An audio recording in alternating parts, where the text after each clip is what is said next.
The Honorable Abdikadir Mohammed. Thank you, Mr. Speaker, for giving me this opportunity to contribute to this debate on CFS expenditures. Mr. Speaker, we know the problem of this country is about loans and public debt. And if you look at the CFS expenditure, the first charge is about 2.08 trillion. This, the loans we pay, the principal amount, the interest, and also the salaries for constitutional office holders like judges, president, and vice president. And what do you collect in a year? Last year we collected about 2.7 trillion, I think. It's almost that we are using almost 70% of our CFS of our revenues is going to CFS expenditure, and we have to also finance our current expenditure on our development expenditure. This now makes us to borrow more money. But I think there's a way that we can reduce this reliance on loans. Middle East, they normally give grants, free money, no interest, no repayments. Since the year 2015, 15 billion shillings given as grant by Middle East countries like Saudi Fund, Kuwaiti Fund. Some of them was meant for projects within my constituency, Samatar, Wajir Road. It's Madugai Samatar Road, paid by Kuwaiti Fund. This money is still not utilized for one single reason. We are told at Treasury, there's a staff in Treasury who think that grants, they have nothing to get.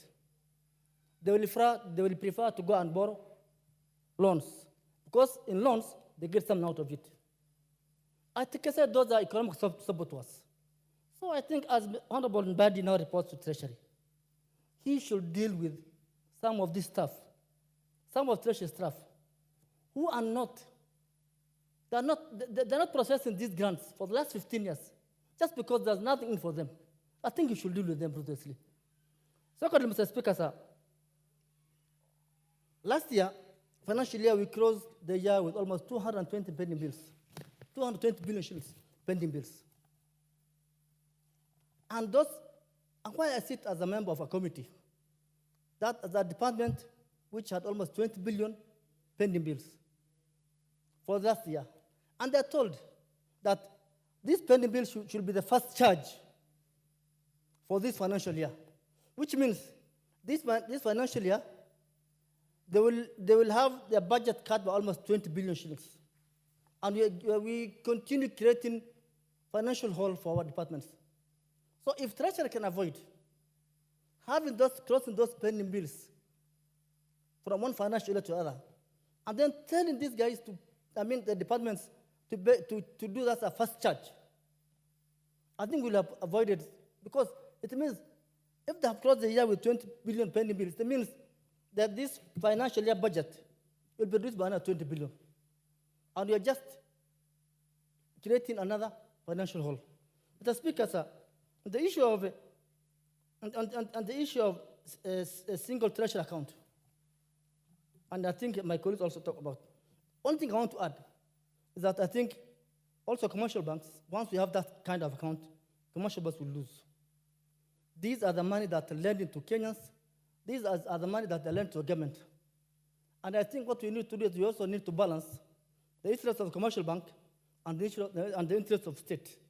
So that if you have that single treasury account, it doesn't mean that you have to move everything from commercial banks to a single treasury account. So also you have to be very careful, because I'm sure banks would not like this story. Mr. Speaker,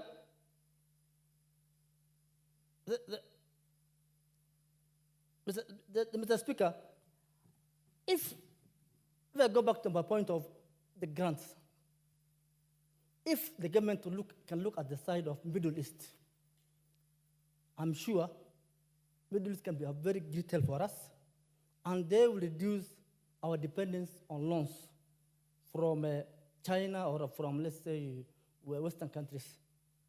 That can help us a lot. And Treasury should expedite and should very quickly process the pending 15 billion within Treasury of grant from Saudi Fund. Sorry, before this money is withdrawn by the country, because I'm sure by now they won't take back money. You need how many more 1 minutes? minute. I'm concluding. You have 2 minutes to conclude. Okay. I think that money will have been of very great help for us. Imagine the money paid to us from 2015 up to now, and they're not utilizing it. I think the Treasury should investigate and look at why that money has been pending for the last 10 years, not utilized. Until now, the country is now threatening to get back the money, and they'll take it to another country which are ready to use. So, Mr. Speaker, sir, I support the report. Thank you. Thank you, Honorable Wilberforce Oundo.